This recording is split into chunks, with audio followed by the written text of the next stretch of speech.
Hello and welcome to our channel Solo tales.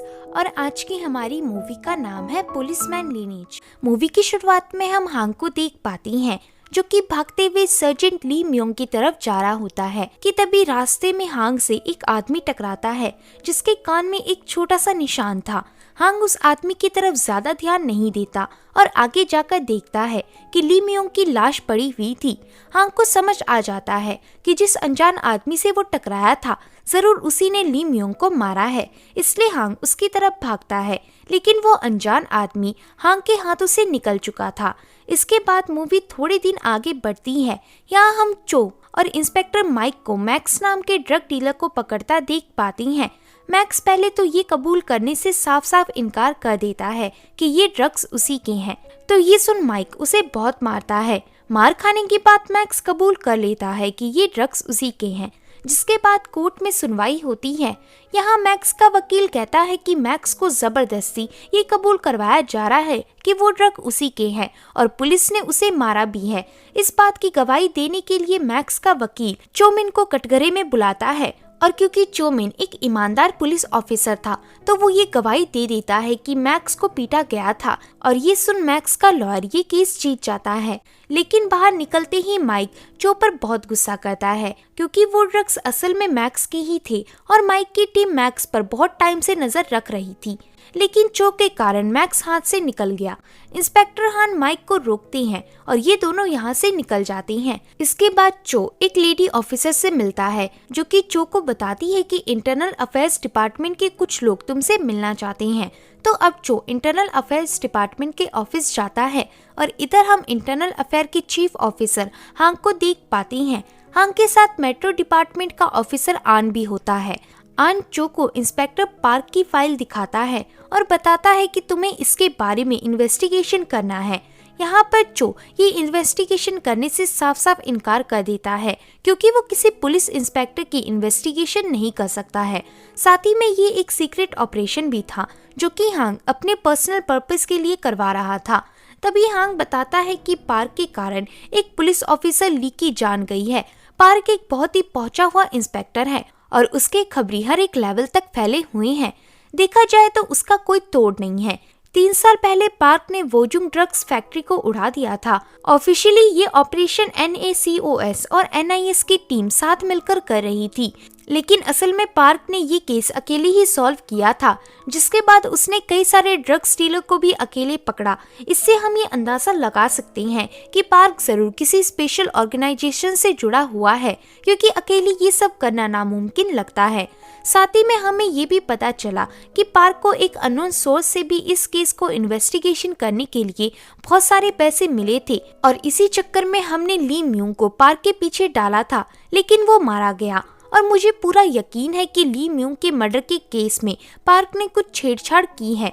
यहाँ पर हमें ये भी पता चलता है कि चोमिन के फादर डोंग सू और ग्रैंडफादर इयोल दोनों पुलिस में ही थे, इसलिए चोमिन भी पुलिस में भर्ती हुआ। हांग बताता है कि तुम्हारे फादर के बारे में एक सीक्रेट रिपोर्ट भी इंटरनल अफेयर के पास है। अगर तुम मेरा काम पूरा कर दोगे तो मैं तुम्हें वो इन्फॉर्मेशन दे दूंगा। जिसके बाद चोमिन रात भर इस बारे में ही सोचता है। यहाँ हम चो का एक फ्लैशबैक देख पाते हैं जिसमें हमें दिखाया जाता है कि एक क्रिमिनल ने अपनी ही बेटी को होस्टेज बना लिया था। तभी वहाँ पर चो के फादर डोंग आती हैं। इस समय चो भी यहाँ पर मौजूद था। डोंग उस क्रिमिनल जियोन के अपार्टमेंट के गेट तक जाता है। जियोन गेट पर डोंग को बताता है कि उसकी बेटी ने उसे मारने की कोशिश की थी, इसलिए उसने अपनी बेटी को होस्टेज बना लिया है। असल में जियोंग एक ड्रग एडिक्ट था। डोंग जियोन से उसकी बेटी के बदले खुद को होस्टेज बनाने को कहता है, तो ये सुन जियोंग डोंग को अंदर खींच लेता है। जिसके थोड़ी देर बाद हम उस अपार्टमेंट से जियोन की बेटी को बाहर आता देख पाते हैं जो कि बहुत रो रही थी। वहीं अपार्टमेंट के अंदर से डोंग विसल बजा रहा था। सारे पुलिस ऑफिसर विसल की आवाज सुनकर अंदर आते हैं और हम देख पाते हैं कि डोंग बहुत घायल था और उसकी साइड में जियोंग बेहोश पड़ा हुआ था। सीटी की आवाज सुनकर चो भी भागा भागा वहाँ आ जाता है और अपने फादर को घायल देखकर वो डर जाता है। पर तभी एक इंस्पेक्टर चो को पकड़ लेती है, जिसके बाद हम डोंग का फ्यूनरल देख पाती हैं। सारे लोगों के जाने के बाद वहाँ पे डोंग का चीफ ऑफिसर किम आकर चो को डोंग की वो विसल देकर चले जाती हैं और ये फ्लैशबैक यहीं खत्म हो जाता है। अपने फादर के बारे में और भी ज्यादा जानने के लिए चो हांग की डील मान जाता है। इसके बाद नेक्स्ट सीन में हम पार्क और उसकी टीम को देख पाते हैं, जो कि एक क्रिमिनल को लेकर बाहर जा रहे थे। यहाँ पर पार्क उस क्रिमिनल के फेस का मास्क हटा देता है और पूरी मीडिया के सामने उस क्रिमिनल को दिखाया जाता है। इसके बाद सीन हांग पर वापस आता है, जो कि चो मिन को बताता है कि पार्क का बस एक ही सबसे बड़ा दुश्मन है, ना युंग मारिया क्रॉप, जो कि इलीगल ड्रग बनाती है, उसका सीईओ है। ना की पहुंच पॉलिटिशियन और मीडिया सब तक है। देखा जाए तो ना की ताकत का कोई भी लिमिट नहीं है। पार्क ने ना को 3 बार अरेस्ट किया था, लेकिन ना उसके चंगुल से हमेशा की तरह निकल गया। इसके बाद हांग चा नाम के एक आदमी की फोटो दिखाकर बताता है कि इसमें सेकंड पर्सन जो पैसे ले रहा है वो शायद पार्क ही है, लेकिन हम पार्क को कैप्चर नहीं कर पाए। चा भी ना की तरह ही इलीगल काम करता है, लेकिन चा ना के मुकाबले एक छोटी मछली है। पर चा अपना बिजनेस जापानीज मार्केट में फैला रहा है और इस फोटो में चा शायद इसीलिए पार्क को पैसे दे रहा है ताकि पार्क उसे प्रोटेक्ट कर सके। अब सीन बाथ हाउस की तरफ आता है। यहाँ पर पार्क और रैन की टीम को हम देख पाते हैं। असल में पार्क ने जिस क्रिमिनल का मास्क उतारा था उसने शर्म के कारण सुसाइड कर लिया था और इसी वजह से पार्क और रैन में बहस हो जाती है, क्योंकि पार्क के लिए बस ना को पकड़ना मायने रखता है और बाकी क्रिमिनल्स की जिंदगी उसके लिए कुछ मायने नहीं रखती। इन दोनों की लड़ाई देखकर पार्क का सीनियर ऑफिसर पार्क को 10 दिन की मोहलत देता है ना को पकड़ने के लिए। फिर नेक्स्ट सीन में हम चो को पार्क की टीम के साथ देख पाते हैं। यहाँ पर पार्क की टीम चो का बहुत ही फ्रेंडली वे में वेलकम करती है, लेकिन तभी पार्क वहाँ आ जाता है और वो चो को अपने साथ चलने को कहता है। जिसके बाद पार्किंग लॉट में पार्क चो को गुची की जैकेट पहनने को कहता है, जिसे देख चो थोड़ा सा सरप्राइज हो जाता है। जो नोटिस करता है कि पार्क एक इंस्पेक्टर होते हुए भी उसके पास मर्सिडीज है। पार्क चो को चियोंग डैम की तरफ ले जाने का ऑर्डर देता है। रास्ते में पार्क को चो अपने बारे में बताता है। तब पार्क कहता है कि मैं तुम्हारे फादर को जानता था। जिसके बाद नेक्स्ट सीन एक रेस्टोरेंट की तरफ आता है। यहाँ पार्क कौन से मिलने आया था। असल में कौन इलीगल पासपोर्ट्स, आईडी और फोन बनाता है, साथ ही में क्वांग ना से भी जुड़ा हुआ है। पार्क कौन से ना के बारे में पूछता है तो कौन बताता है कि उसने ना से मिलना बंद कर दिया है, लेकिन तभी चो क्वांग के इलीगल आईडीज को देख लेता है और उसे हथकड़ी पहनाने लगता है। हथकड़ी पहनाते टाइम चो क्वांग के हाथों में बहुत सारे ड्रग्स इंजेक्शन के निशान को देखता है, जिसे देख पार्क थोड़ा सहम जाता है और उसी समय वो चो को बाहर जाने का ऑर्डर देता है। जो बाहर तो चला जाता है, पर वो ये समझ नहीं पा रहा था कि आखिर पार्क कौन को अरेस्ट क्यों नहीं कर रहा है। जो के जाने के बाद कौन बताता है कि उसे किसी कस्टम एजेंट के बारे में नहीं पता और उसे बस इतना पता है कि ना किसी बड़ी टेक्निकल मशीन के लाइसेंस के लिए पैसे जमा कर रहा है। इस मशीन को बनाने के लिए उसे बहुत पैसे चाहिए, इसलिए वो कुछ पोटेंशियल कस्टमर की तलाश कर रहा है। मैंने बस अभी तक इतना ही सुना है। तो क्वांग की बात सुनकर पार्क बाहर चला जाता है। बाहर पार्क से चो क्वांग को अरेस्ट ना करने के बारे में पूछता है तो पार्क बताता है कि क्वांग एक छोटा सा प्यादा है और उसके कान बहुत ही पक्के हैं। वो हमारे लिए एक अच्छा इन्फॉर्मर का काम कर सकता है और हमें इसकी जरूरत बाद में पड़ सकती है। ऐसा बोलकर पार्क कार में बैठ जाता है। यहाँ पर चो को पार्क पर शक होना शुरू हो जाता है। फिर नेक्स्ट सीन में पार्क की टीम अपने नए मेंबर्स चो के आने की खुशी में पार्टी करते हैं, लेकिन पार्क इधर चो को ड्रिंक नहीं करने देता क्योंकि चो ही पार्क को घर तक छोड़ने जाएगा। जिसके बाद हम देख पाते हैं कि चो गाड़ी में जब पार्क सो गया था तब वो पार्क के कान की फोटो ले लेता है ताकि वो हांग की दिखाई गई फोटो में जो आदमी चा से पैसे ले रहा था उसके कान का साइज पार्क के कान से मैच करके कंफर्म कर सके कि वो पार्क ही था या नहीं। फोटो लेने के बाद चो पार्क को घर छोड़ देता है और उसकी गाड़ी में एक ट्रैकर फिट कर देता है। जिसके बाद रात के समय चो पार्क के ऊपर एक रिपोर्ट तैयार करता है जिसमें वो लिखता है कि पार्क ना को पकड़ने के लिए कौन जैसे क्रिमिनल को छोड़ सकता है तो वो कुछ भी कर सकता है। साथ में फोटो के हिसाब से उसका कनेक्शन चा से भी है। इससे ये पता चलता है कि पार्क जरूर कुछ इलीगल कर रहा है। तो इस रिपोर्ट को चो हांग को सेंड कर देता है। फिर नेक्स्ट मॉर्निंग चो पार्क का ईयर मैच करवाता है जो कि परफेक्टली मैच हो जाता है। इधर जिस जूते को उस फोटो में आदमी ने पहना हुआ था उसका नंबर भी पार्क के जूते के नंबर से मैच हो जाता है। इसका मतलब चा के साथ पार्क ही उस फोटो में खड़ा था। जिसके बाद नेक्स्ट सीन में चो पार्क के बुलाने पर उसके घर जाता है। यहाँ पर पार्क नहाने जा रहा था। पार्क चो को एक सूट देता है और उसे वो पहनने को कहता है। इधर चो के पास पार्क के वार्डरोब और उसके शूज कलेक्शन को देखने का अच्छा मौका मिल गया था। चो टाई ढूंढने के बहाने उसकी वार्डरोब देखता है। चो को पार्क का यहाँ पर वो जूता भी मिल जाता है जो कि उस फोटो में चा के साथ डीलिंग करते वक्त उस आदमी ने पहना था।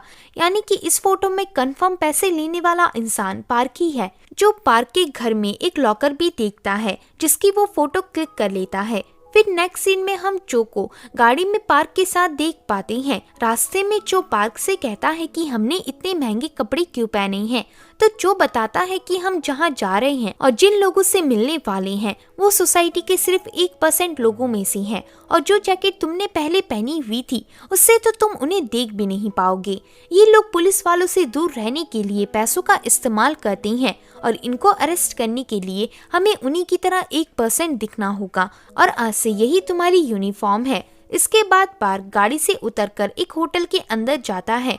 हम चो को गाड़ी में देख पाते हैं जो कि बताता है कि पार्क की गाड़ी और उसके घर का पेमेंट कैश के रूप में हुआ था और ये पैसे कहां से आए इसका सोर्स भी अननोन है। होटल के बाद पार्क एक रोड साइड में रहने वाले एक ओल्ड मैन से मिलता है जो कि पार्क का इन्फॉर्मर था। ये आदमी बताता है कि कुछ ही दिन पहले उसे चा की एक गाड़ी के बारे में पता चला है जो कि चोरी हुई थी। साथ ही में चा याजुका के साथ मिलकर काम कर रहा है। इसका मतलब चा ना के खिलाफ एक बड़ा गेम खेल रहा है। ये अनजान आदमी चो को भी पार्क के साथ देख लेता है। फिर रात को चो पार्क पर रिपोर्ट बनाता है और हमें पता चलता है कि पार्क का अभी तक चा के साथ कोई कांटेक्ट नहीं हुआ है और उसके घर में जो सेफ है उसमें शायद कोई जरूरी डॉक्यूमेंट हो सकते हैं। साथ ही में पार्क अकेले ही ना के ऊपर इन्वेस्टिगेशन कर रहा है। तभी चो को नोटिफिकेशन आता है कि पार्क अपनी गाड़ी से कहीं जा रहा है। तो चो भी उसी जगह पहुंच जाता है। ये एक रेस्टोरेंट का लोकेशन था। यहाँ पर पार्क एक बहुत ही हायर ऑफिसर विल से बात कर रहा था। चो इनकी बातें सुनने के लिए वहाँ के एक वेटर को एक चिप जैसा कुछ देता है जिससे कि वो वेटर डरते हुए पार्क के टेबल में ग्लास के नीचे रख देता है। यहाँ पर अब चो पार्क की बातें सुन पा रहा था। इधर पार्क ना के ऊपर इन्वेस्टिगेशन करने के लिए $5000 मांगता है। तो ये ऑफिसर इन पैसों को देने के लिए रेडी हो जाता है।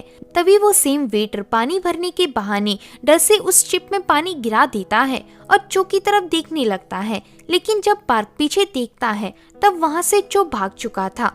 फिर अगली रात को पार्क चो को वापस कहीं चलने के लिए बुलाता है और अब पार्क डायरेक्ट चा से मिलता है और उससे कुछ पैसे लेता है। यहाँ पर चा पार्क को एक ग्लासेस भी देता है जिसमें कैमरा लगा हुआ था। लेकिन पार्क इस गिफ्ट के पैसों को उसके खाते में लिखने को कहता है और उस चश्मे को चो को दे देता है। जिसके बाद अब ये दोनों ना के क्लब में जाते हैं। इधर पार्क बताता है कि ना के क्लब में जाने के लिए हमें बहुत पहले ही रिजर्वेशन करवाना पड़ता है, लेकिन अगर हमें ऐन वक्त पर उसके क्लब में एंट्री चाहिए तो हमें इसके लिए बहुत पैसे देने पड़ते हैं। और मुझे खबर मिली है कि ऑफिसर ली को मारने वाला कातिल इसी जगह में है और अगर हमने आज उसे नहीं पकड़ा तो वो हमारे हाथ से निकल जाएगा। ऐसा कहकर पार्क क्लब के गार्ड्स को चा से लिए गए पैसे दे देता है जिसे लेकर ये लोग चो और पार्क को एंट्री दे देते हैं। क्लब के अंदर पार्क बताता है कि ऑफिसर ली के कातिल के कान में एक निशान है, अगर वो तुम्हें दिखे तो तुम मुझे उसी टाइम इन्फॉर्म कर देना। ऐसा कहकर पार्क ना के टेबल के पास जाता है। यहाँ पर हम सैम को देख पाते हैं जो कि ना के साथ जुआ खेल रहा था, लेकिन पार्क के आते ही वो इधर से उठकर चला जाता है। जिसके बाद पार्क ना से मिलकर जुआ खेलना शुरू कर देता है। वहीं दूसरी तरफ जो उस मर्डरर को ढूंढ लेता है और पार्क को मैसेज करता है। दूसरी तरफ जुए में पार्क के जीतने के कारण ना अपना फोन गुस्से में तोड़ देता है। वहीं चो और वो मर्डरर लड़ने लगते हैं और तभी इधर पार्क आकर उस मर्डरर को पकड़ लेता है। हमें इस आदमी की आईडी से पता चलता है कि इसका नाम मिन है। मिन को पकड़कर पार्क और चो यहाँ से निकल जाते हैं। नेक्स्ट सीन में इन्हें पता चलता है कि मिन ने ऑफिसर ली को बस पैसों के लिए मारा था। तो ये बात पार्क को बिल्कुल हजम नहीं होती और वो यहाँ से चला जाता है। फिर नेक्स्ट सीन में चो पार्क की रिपोर्ट देखकर हांग को बताता है कि जितना भी फंड पार्क को मिल रहा है वो उसे इंटेलिजेंस डिपार्टमेंट के चीफ ऑफिसर प्रोवाइड कर रहे हैं और ये इंटरनल फंड है जो कि इलीगल तो नहीं हो सकता। साथ में ली के किलर ने ये कबूल किया है कि उसने ली को बस पैसों के चक्कर में मारा था और अगर पार्क ने ली को मारा होगा तो वो फिर ली के मर्डर केस को ही इन्वेस्टिगेशन क्यों करेगा। जिसके बाद जो ये भी कंफर्म बताता है कि इस फोटो में चा के साथ पार्क ही है। हांग कहता है कि जो भी चीज अभी तक तुम लाए हो वो बस शक के बेस को पूरा कर रहे हैं, लेकिन ये चीज कंफर्म है इसका तुम्हारे पास कोई सबूत नहीं है, हमें सबूत की जरूरत है। अब नेक्स्ट सीन में हम पार्क को वाटर रेस में पैसे लगाता हुआ देख पाती हैं और इधर पार्क बेट जीत जाता है और इससे जितने भी पैसे वो जीतता है वो उसे चा को दे देता है क्योंकि पार्क ने चा से इन्वेस्टिगेशन के लिए पैसे कर्जे के रूप में लिए थे। फिर नेक्स्ट सीन में ये दोनों पार्क की प्राइवेट शिप में होती हैं। पार्क यहाँ पर बताता है कि ये मेरी जिंदगी की जमा पूंजी के पैसों से खरीदा गया बोट है क्योंकि मेरा रिटायरमेंट के बाद इसी बोट में रहने का सपना है। जिसके बाद जो पार्क से पूछता है कि आप मेरे फादर को कैसे जानते थे, तो पार्क कहता है क्या तुम मुझे भूल गए? जब तुम्हारे फादर का मर्डर हुआ था उस टाइम मैं वहीं पर था और मैंने तुम्हें पकड़ रखा था। तुम उस समय बहुत छोटे थे और आज देखो तुम इतने बड़े हो गए हो और पुलिस वाले भी बन चुके हो, जो कि मैंने कभी नहीं सोचा था। जोई कहता है कि मुझे मेरे फादर का काम बहुत अच्छा लगता था इसलिए मैं एक पुलिस ऑफिसर बन गया। मैं बस अपने फादर के बारे में और भी जानना चाहता था। तो अब पार्क रिवील करता है कि जब वो नया पुलिस ऑफिस में भर्ती हुआ था तब एक ड्रग एडिक्ट आदमी पुलिस स्टेशन में आ गया था और उसी वक्त उसकी मौत हो गई। असल में वो आदमी मेरे फादर थे। मुझे इतनी शर्म आई थी कि मैंने अपने फादर का फ्यूनरल भी अकेले किया था, लेकिन मेरे फादर के फ्यूनरल में तुम्हारे फादर डोंग आए थे जिन्होंने मुझे सहारा दिया। तुम्हारे फादर एक अच्छे इंसान थे। हम फ्लैशबैक में देख पाते हैं कि चो के फादर चो को एक ऑफिसर नहीं बनाना चाहते थे। अब ऐसा क्यों था ये आगे रिवील होगा। इसके बाद रात के समय जब चो पार्क की बातें याद करता है और पार्क की अपने काम के प्रति ईमानदारी के बारे में सोचता है तो अब चो के मन में पार्क के लिए जितने भी शक थे वो खत्म हो जाती हैं और चो रिपोर्ट में पार्क एक ईमानदार ऑफिसर है ये लिखकर हांग को भेज देता है। जिसके बाद नेक्स्ट डे पार्क ना की कुछ फोटो लाकर अपनी टीम को उस पर नजर रखने को कहता है क्योंकि ना अब कोई बड़ा खेल खेलने वाला था। इसके बाद पार्क चो के साथ अपने घर कुछ सामान लेने जाता है और चो को कार में ही रहने को कहता है, लेकिन तभी चो हांग को कार के मिरर से देख लेता है और उसी समय पार्क कार में वापस आ जाता है। चो को लगता है कि शायद ये उसका भ्रम था इसलिए वो इसे इग्नोर करता है, पर तभी हांग की टीम आकर पार्क की गाड़ी को घेर लेती है। यहाँ पर हांग पार्क के घर की तलाशी लेने के लिए सर्च वारंट लाया था।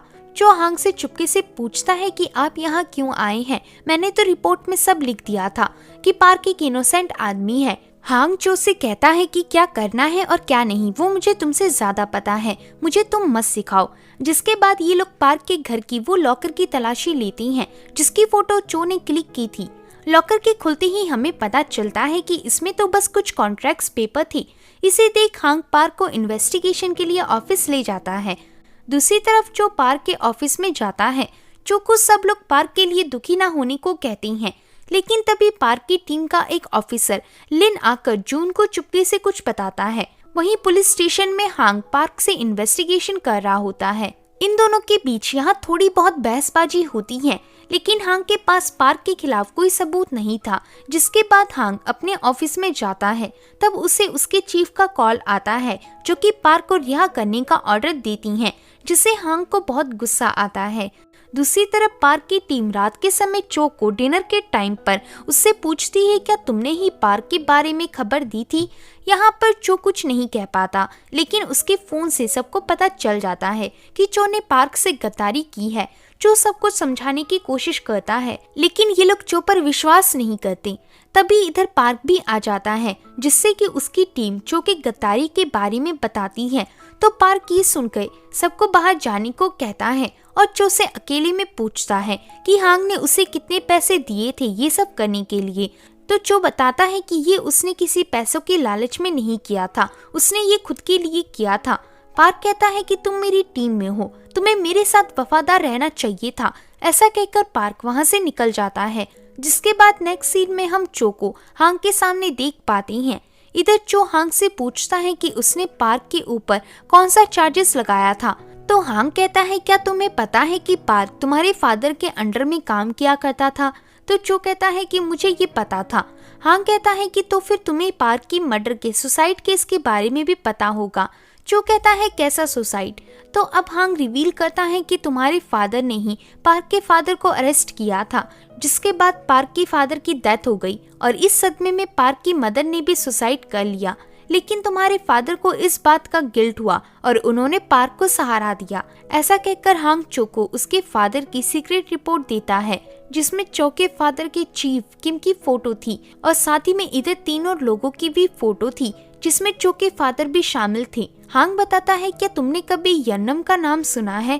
तो चो पूछता है ये क्या है। हांग बताता है कि ये सब कुछ यन्नम डिस्ट्रिक्ट से शुरू हुआ था, इसलिए इसे यन्नम कहा जाता है। असल में जब तुम्हारे फादर पुलिस में थे तब पुलिस डिपार्टमेंट की हालत बहुत खराब थी। हालत इतनी बदतर थी कि पुलिस वालों के पास गाड़ी में पेट्रोल भरने के पैसे भी नहीं थे, जिस कारण पुलिस वाले कई क्रिमिनल्स को ऐसे ही छोड़ देती थी और उनका पीछा भी नहीं करती थी। लेकिन तभी यन्नम में एक ऑर्गेनाइजेशन बनी जिससे पुलिस ऑफिसर डोनेशन लेकर केसेस सॉल्व करती थी और ये इलीगल ऑर्गेनाइजेशन थी। पहले तो ये क्रिमिनल्स को पकड़ने और अच्छे कामों के लिए शुरू हुई थी, लेकिन फिर इस ऑर्गेनाइजेशन में ड्रग्स, साथ ही में इसमें पुलिस ऑफिसर क्रिमिनल से भी पैसे लेकर उनसे नरमी से पेश आती थी, जो कि बहुत ही गलत चीज थी। और इस ऑर्गेनाइजेशन की ये हालत देखकर इसको बैन कर दिया गया। लेकिन अब भी लोग इस इलीगल ऑर्गेनाइजेशन को चला रहे हैं, जिसके दो मेन एग्जाम्पल तुम्हारे फादर और पार्क हैं। चो को इस बात पर यकीन नहीं होता, लेकिन हांग कहता है कि यही सच्चाई है। अगर तुम्हारे फादर का मर्डर नहीं हुआ होता तो शायद आज वो एक क्रिमिनल या ड्रग एडिक्ट बन चुके होते, बिल्कुल तुम्हारे फादर के मर्डर की तरह, क्योंकि वो मर्डर भी इसी ऑर्गेनाइजेशन का ड्रग एडिक्ट था। ये सब सुनने के बाद चो अकेले में ड्रिंक करने जाता है, क्योंकि उसे इन सब पर यकीन नहीं हो रहा था। तभी चो को पार्क का कॉल आता है, जो कि एक क्रिमिनल को पकड़ने के लिए जाते हैं। यहाँ पर एक लैब में कुछ गैंगस्टर एक डॉक्टर को जबरदस्ती अपने कॉन्ट्रैक्ट में साइन करवा रहे थे, क्योंकि इस डॉक्टर ने गैंगस्टर से कुछ पैसे लिए थे, लेकिन वो उन्हें वो पैसे वापस चुका नहीं पाया। गैंग के लीडर का नाम पीटर होता है। पीटर ना को भी अच्छे से जानता है। तभी पार्क की टीम यहाँ पर आकर ये सब रोक लेती है। पार्क पीटर को पकड़कर यहाँ पर उसके कान काटने ही वाला होता है कि तभी चो पार्क को रोक लेता है, जिस कारण गुस्से में पार्क वो मशीन चो के आंखों पर चला देता है, जिसके खून पीटर के फेस में पड़ जाती हैं। ये देख वो गैंगस्टर डर जाता है और अब वो पार्क को ना के बारे में बताने को रेडी हो जाता है। पीटर बताता है कि असल में ना एक ऐसे ड्रग को बना रहा है जो कि बिल्कुल कॉफी की तरह है और इसकी कोई महक भी नहीं है। साथ ही में ये बहुत ही पावरफुल ड्रग है, जिसकी मशीन बनाने में बहुत पैसे लगेंगी, इसलिए ना बहुत ही अमीर कस्टमर को ढूंढ रहा है ताकि वो ये ड्रग बनाकर बहुत से जवान युवा पीढ़ी को ड्रग एडिक्ट बना सके। लोगों को ऐसा लगेगा कि वो लोग बस कॉफी पी रहे हैं, पर असल में ये एक बहुत ही एडिक्टिव और खतरनाक ड्रग होगा। यहाँ पार्क पीटर को उसका खबरी बनने का ऑफर देता है, तो पीटर पैसों की लालच में मान जाता है, जो कि आंखों में स्टिचिंग करवा रहा था। इसी बीच चो को नींद आ जाती है और सपने में चो अपने फादर को विंडो की तरफ फेस किए हुए खड़ा देखता है। लेकिन जैसे ही उसके फादर पीछे मुड़ते हैं, हमें पता चलता है कि ये तो पार्क था। यहाँ पर पार्क चो को पुलिस ऑफिसर नहीं बनने को कह रहा था। असल में ये बात चो को भी हमेशा उसके फादर बोला करती थी, क्योंकि चो के फादर एक इलीगल ऑर्गेनाइजेशन से मिले हुए थे, इसलिए वो नहीं चाहते थे कि चो भी ये सब जाने और वो इस ऑर्गेनाइजेशन को ज्वाइन करे। इतना सपना देखते ही चो उठ जाता है और अब वो अपने घर में था। चो मिरर में अपने घाव को देखता है, जिसके बाद चो अपने ऑफिस जाता है। यहाँ पर चो के टेबल पर पार्क की टीम के लोगों ने माउस ट्रैप रखा हुआ था, जिसमें चो की डायरी फंस जाती है और सब कहने लगते हैं कि आखिरकार चूहा फंस गया। दूसरी तरफ पार्क अपने सीनियर के साथ होता है, जो उसे बताता है कि ना के वारंट का केस रिजेक्ट कर दिया गया है और ये ऑर्डर ऊपर से आए हैं और तुम्हारे पास कोई भी ठोस सबूत नहीं है। तुम जाकर फिलीपींस के केस पर काम करो और इसे भूल जाओ। तो ये सुन पार्क वहाँ से चला जाता है और चो के टेबल पर जाकर उसे गाड़ी की चाबी दे देता है, जिसके बाद चाबी को उठाकर ये दोनों नामसान की तरफ निकल जाती हैं। पार्क एक होटल में जाकर अपने सीनियर ऑफिसर विल और माइकी से मिलता है। विल वही ऑफिसर था जिससे पार्क रेस्टोरेंट में मिला था। पार्क इन दोनों से पूछता है कि आखिर ना के वारंट का ऑर्डर रद्द क्यों कर दिया गया है। तो ये दोनों बताते हैं कि ये ऑर्डर चीफ किम ने रद्द किया है। ये सुन पार्क कहता है कि ये इसलिए किया गया होगा क्योंकि इसमें किम का बेटा सैम भी शामिल है, इसलिए हम कुछ नहीं कर पा रहे हैं। पार्क की ये बात सुनकर दोनों ऑफिसर पार्क को समझाती हैं कि तुम्हारे पास और भी बहुत सारे केसेस हैं, तुम इस केस को छोड़ दो और उन केसेस में आगे बढ़ो। पार्क गाड़ी में वापस आकर चो को क्वान के ऑफिस में चलने को कहता है, जिसके बाद नेक्स्ट सीन में हम क्वान के ऑफिस को देख पाते हैं। असल में क्वांग विदेश भाग चुका था। इस बात को सुनकर पार्क को बहुत गुस्सा आता है, पर फिर वो थोड़ा शांत हो जाता है और बाहर निकल जाता है। चोई बोलता है कि हम ये सब क्या कर रहे हैं, हम कोई ठग नहीं है, हम चा और यन्नम के लोगों से पैसे ले सकते हैं, हमें क्वान से पैसे लेने की कोई जरूरत नहीं है। तो पार्क कहता है कि हांग ने तुम्हें यही सब सिखाया है। इस जगह पर पार्क और चो की थोड़ी बहुत बहसबाजी होती है। चो पार्क को समझाने की कोशिश कर रहा था कि हम लीगली तरीके से भी नाक को पकड़ सकती हैं, हमें अपने हाथ गंदे करने की कोई जरूरत नहीं है, हम पुलिस वाले हैं। तो पार्क कहता है कि पुलिस वाले हमेशा बाउंड्री के बाहर काम करते हैं, ना ही हम सच्चे हो सकते हैं और ना ही बुरे, हम हमेशा बीच में रहते हैं। जो पूछता है क्या ये वाकई पॉसिबल है, तो पार्क बताता है कि जब तक हमें लोग सपोर्ट कर रहे हैं तब तक ये पॉसिबल है, और अगर तुम ये सब नहीं कर सकते तो तुम अपनी जॉब छोड़ सकते हो। ये सब सुन के चो कहता है कि मुझे आज पता चल गया कि यही कारण था कि मेरे फादर मुझे पुलिस नहीं बनाना चाहते थे। पार्क कहता है कि ये तुम क्या कह रहे हो, तुम्हारे पिता ने ही मुझे पुलिस ऑफिसर बनने में सपोर्ट किया था। जिसके बाद ये सीन इधर ही कट हो जाता है। इसके बाद हम चा को पार्क के सामने देख पाते हैं। यहाँ पर चा पार्क की इन्वेस्टिगेशन के लिए पैसे देने से साफ साफ इनकार कर देता है, क्योंकि चा ना से डरता था। पर पार्क के डराने से चा याजुका के पैसे को दे देता है। चा यहाँ पर पार्क को ये भी बताता है कि इस बैग में एक ट्रैकर फिट है, तो इस बैग को पार्क चो को देकर पीटर को जाकर देने का ऑर्डर देता है, और ये भी कहता है कि इस काम के बाद तुम हमारी टीम को छोड़ सकते हो और अपनी पुरानी टीम में वापस जा सकते हो। तो ये सुन चो पीटर के पास चला जाता है और उसे ये बैग देकर कहता है कि पैसों का ध्यान रखना, वरना हम सब मारे जाएंगे। तो इन पैसों को लेकर पीटर सीधा ना के ऑफिस में जाता है, ताकि पीटर इन पैसों को देखकर ना के ड्रग के प्लान में हिस्सेदार बन सके और ये इन्फॉर्मेशन पार्क तक दे सके। हम देख पाते हैं कि पार्क की पूरी टीम पीटर पर नजर रखे हुई थी। इन पैसों को लेकर ना पीटर को ड्रग में पैसे लगाने वाले सारे पार्टनर्स जहां बैठे हुए थे उनके पास लेकर जाता है। यहाँ पर ना उस ड्रग को बनाने की मशीन को सबके सामने दिखाता है और एक छोटे से डिवाइस से उस मशीन का पासवर्ड देखकर टाइप करता है, जिसके बाद ये मशीन ऑन हो जाती है। वहीं कैमरा पीटर की तरफ आता है, जिससे पार्क ने कहा था कि जब भी मशीन चालू हो जाए तो मुझे इशारा कर देना, हमारी नजर हमेशा तुम पर ही होगी। लेकिन तभी ना को खबर मिलती है कि पार्क इस जगह पर नजर रखे हुए है। तो ये खबर सुनने के बाद ना मशीन को ऑफ करवा देता है और सबको बताता है कि पुलिस इधर आ रही है, लेकिन आप लोग घबराओ मत, ये मशीन कॉफी बनाने की एक इम्पोर्टेंट मशीन है, तुम सबको यही बताना होगा। साथ ही में पुलिस के पास कोई वारंट या सबूत भी नहीं है। तभी सैम, जो कि इधर ही मौजूद था, वो कहता है कि आखिर पुलिस यहाँ क्यों आ रही है, लेकिन ना इसका कोई जवाब नहीं देता। ना कि कोई जवाब ना देने पर सैम वहाँ से निकल जाता है। तभी वहीं खड़ा पीटर खिड़की के पास आकर अपने बाल ठीक करने लगता है, जिससे कि पार्क की टीम उसका इशारा समझ जाती है और अंदर आने लगती है। अंदर आते टाइम चो पीछे के दरवाजे से सैम को जाता देखता है और अकेले ही उसके पीछे निकल जाता है। दूसरी तरफ ना पीटर की हरकत को नोटिस कर लेता है, लेकिन तभी वहाँ पर पार्क के ऑफिसर्स आ जाती हैं, जो कि ना को रोक लेती हैं और अब यहाँ से पीटर भाग जाता है और पार्क इधर ना को बताता है कि तुम्हें इलीगल ड्रग्स बनाने के लिए अरेस्ट किया जा रहा है। पार्क का एक टीम मेंबर मशीन को देखकर बताता है कि इसका पासवर्ड एक छोटी सी डिवाइस में होगा। ये सुनते ही ना उस डिवाइस को निकल जाता है। वहीं दूसरी तरफ चो सैम को बाथरूम में पकड़ लेता है, लेकिन तभी पीछे से सैम का बॉडीगार्ड जॉन आकर चो को मारना शुरू कर देता है और इन दोनों में फाइट होने लगती है। लेकिन चो जॉन को नीचे गिरा देता है और पार्क को कॉल करता है। दूसरी तरफ पार्क उस डिवाइस को ना के मुंह से उगलवा लेता है और उस मशीन को ऑन कर देता है। मशीन से ड्रग वाली कॉफी निकलती है, जिससे कि पार्क पीकर कहता है कि ना को अरेस्ट कर लो। वहीं बाथरूम में जॉन चो को चाकू भोंक देता है, जिससे कि चो घायल हो जाता है, पर फिर भी चो जॉन को बेहोश कर देता है। फाइट के दौरान चो ये भी नोटिस करता है कि जॉन के कान पर वही निशान था जिसके बारे में पार्क ने उसे ना के क्लब में बताया था। यहाँ पर घायल चो अपने फादर की सीटी को बजाकर पार्क को बुलाता है और सीटी की आवाज सुनकर पार्क चो की तरफ भागने लगता है और इधर पार्क की पूरी टीम चो को बचा लेती है, साथ में जॉन को भी पकड़ लेती है। लेकिन सैम इधर से भाग चुका था, जिसके बाद हम न्यूज देख पाते हैं जिसमें बताया जा रहा था कि ड्रग डीलर ना को पकड़ लिया गया है और क्राइम सीन से पुलिस को $100 मिलियन बरामद हुए हैं।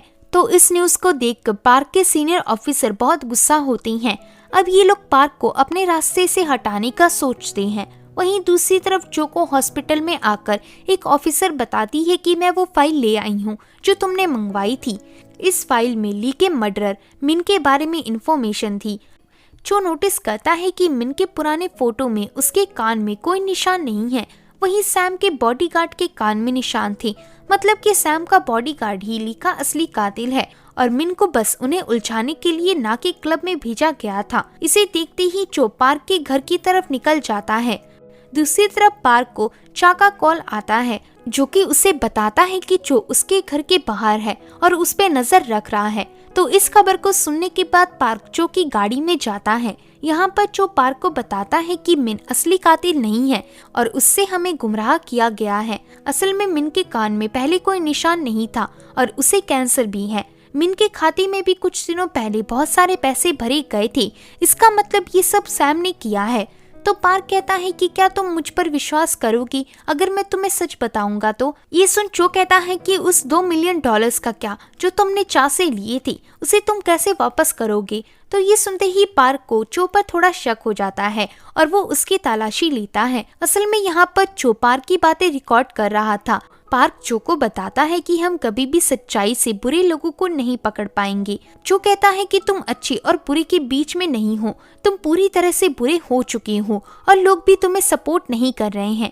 पार्क कहता है कि ठीक है, मैं बुरा इंसान हूँ, लेकिन मैं मुझसे भी बुरे इंसानों को पकड़ने के लिए कुछ भी कर सकता हूँ और मैं ये करता रहूंगा। तो चो कहता है कि मैं तुम्हें ये करने नहीं दूंगा। तो इस बात को सुनकर पार्क चो के हाथ को बांधकर उसे डिक्की में डाल देता है और चा के पास जाता है और उससे $2 मिलियन और उधार लेता है, जो कि चा भी उसे दे देता है। यहाँ पर चा पार्क से मजे लेने के लिए जो जिस गाड़ी में होता है उसे पानी में धक्के मारकर फेंक देता है, लेकिन पार्क उसे ये सब करने को मना कर देता है और गाड़ी की चाबी मांगता है। चा पार्क से कहता है कि इसने तुम्हारे पीठ पीछे वार किया था, तुम इसे क्यों बचाना चाहते हो? तो पार्क चा को बंदूक की नोक पर रखकर उसे धमकाता है, जिससे डरकर चा उस गाड़ी की चाबी को दबाकर गाड़ी की डिक्की खोल देता है। इसके बाद नेक्स्ट सीन में हम चो और पार्क को समंदर के बीच एक छोटी सी नाव में देख पाते हैं। यहाँ पर पार्क चो को उसकी हिफाजत के लिए गन देता है और कहता है कि जैसे ही मैं इशारा करूं तो यहाँ से तुम चले जाना या फिर इधर ही छिपकर रहना। जिसके बाद पार्क लाइट से इशारा करता है और सामने वाली बोट से भी कुछ लोग इशारा करते हैं और अब पार्क उस शिप में चढ़ जाता है। हम देख पाते हैं कि पार्क इधर इलीगल ड्रग्स जहाँ से सप्लाई होती थी उनसे ड्रग्स लेने आया था। ये लोग ड्रग सप्लाई करने का मेन सोर्स थे, लेकिन तभी उस ड्रग के माफिया का एक आदमी जो कि चो के साथ था वो देखता है कि पुलिस वाले उनकी तरफ आ रहे हैं, तो वो चिल्लाकर ये बात सबको बताने लगता है, पर चो उसे मार डालता है। वहीं अब ऊपर भी गोलीबारी होने लगती है। इधर पार्क चो को जाने का इशारा करता है, पर चो वहाँ से नहीं जाता और वो ऊपर शिप में चढ़ जाता है, लेकिन तभी पार्क को गोली लग जाती है। लेकिन अब तक सारे ऑफिसर इस शिप में चढ़ चुके थे। इधर पार्क को बचा लिया जाता है और सारे ड्रग डीलर्स को भी पकड़ लिया जाता है। वहीं दूसरी तरफ जो पैसे पीटर लेकर नाग के पास गया था वो पैसे पीटर पार्क के ऑफिस में आकर पुलिस को दे देता है, ताकि पार्क इस पैसों को चा को देकर अपना कर्जा उतार सके। जिसके बाद सीन वापस से पार्क पर आता है। तभी हांग आकर पार्क को अरेस्ट कर लेता है और बताता है कि असल में पार्क ने ही मिन को ली का नकली कातिल बनाकर पकड़वाया था, ताकि वो असली कातिल तक पहुंच सके। और ली के मर्डर के केस को भटकाने के जुर्म में हम पार्क को अरेस्ट कर रहे हैं। जिसके बाद हांग पार्क को लेकर चला जाता है। दूसरी तरफ सीन ऑफिसर विल और माइकी पर आता है, जो कि बताते हैं कि चीफ ऑफिसर किम के बेटे सैम को विदेश भेज दिया गया है और चीफ किम ने जितने भी काले धंधों में उन्होंने पैसा लगाया था वो पार्क के अकाउंट में जोड़ दिया गया है, जिसका मतलब इंटरनल अफेयर को यही लगेगा कि ये सारे काले धंधे पार्क ने ही किए थे। इसके बाद सीन चो पर आता है, जो कि पार्क से जेल में जाकर मिलता है और उससे अपने किए की माफी मांगता है। तो पार्क कहता है कि इसमें तुम्हारी कोई गलती नहीं थी और अब मैं जेल से निकलने के बाद बुरे लोगों को नहीं पकड़ने वाला, अब मैं फिशिंग में ही अपनी जिंदगी काटूंगा, लेकिन जब तक मैं बाहर नहीं आता तब तक तुम मेरी बोट का ध्यान रखना। तो इसके बाद चो पार्क के बोट के पास जाता है। उसे इधर कुछ समझ नहीं आ रहा था कि अब वो क्या करना चाहता है, इसलिए चो हांग से जाकर मिलता है और कहता है कि आपको भी पता है कि पार्क ने कुछ गलत नहीं किया है, लेकिन हांग कहता है कि पेड़ों में जितने भी चेंजेस होती हैं वो उनकी जड़ों से शुरू होती हैं। अब ये तुम पर निर्भर करता है कि तुम उसे किस तरह समझती हो। हांग के घर से वापस आने के बाद चो अपने फादर की केस फाइल देखता है, जिसमें उसे उसके फादर के कातिल की फोटो मिलती है और उसे याद आता है कि ये वही खबरी है जिससे पार्क मिला था और इसी ने पार्क को चा के गाड़ी के चोरी हो जाने की खबर दी थी। चो उस मर्डर से जाकर मिलता है और वो मर्डर चो को चीफ ऑफिसर किम के बारे में बताता है और कहता है कि वही यन्नम के मेन सपोर्टर हैं और उन्होंने ही ये सब शुरू किया था। जिसके बाद चो उसे मिस्टर किम से मिलवाने को कहता है, तो वो किलर विल को कॉल करके ये सब बता देता है और अब हम चो को किम के सामने देख पाते हैं। यहाँ पर चो बताता है कि उसने यन्नम की पूरी हिस्ट्री के बारे में रिपोर्ट बना ली है, साथ ही में उसे ये भी पता है कि सैम किस रास्ते से यूरोप गया है और अगर वो ये फाइल मीडिया को दे देता है तो तुम्हारा भांडा फूट जाएगा। तो ये सुन किम कहते हैं कि तुम यहाँ पर एक रिक्वेस्ट के लिए आए थी। ऐसा बोलकर किम खड़ी हो जाती हैं और जाने लगती हैं, पर तभी पीछे मुड़कर कहते हैं कि तुम वाकई बहुत बड़ी हो गए हो और तुम अपने फादर से भी ज्यादा बहादुर बन चुके हो। असल में यहाँ पर चो पार्क को रिहा करने की डील लेकर आया था, जो कि किम मान जाती हैं। जिसके बाद नेक्स्ट सीन में हम पार्क को जेल के बाहर देख पाती हैं, जिसे लेने चो आता है और बताता है कि अभी हमें हबजियोंग डिस्ट्रिक्ट जाना होगा क्योंकि वहाँ पर थाईलैंड से आए ड्रग्स बहुत तेजी से फैल रहे हैं। तो पार्क कहता है कि ठीक है, पर हमें सैम को भी पकड़ने यूरोप भी जाना है। तो ये सुन चो कहता है कि आपको जेल में भी ये खबरें मिल रही थी, क्या आपके खबरी जेल में भी मौजूद थे, यानी कि आप जेल में भी प्लान्स बना रहे थे। जो कि इतना कहते ही ये मूवी यहीं पर एंड हो जाती है। तो होप है कि दोस्तों आपको ये मूवी पसंद आई होगी। अगर वीडियो पसंद आता है तो वीडियो को लाइक और चैनल को सब्सक्राइब करें। मिलते हैं ऐसी ही एक और मज़ेदार वीडियो के साथ, तब तक के लिए अपना ख्याल रखें।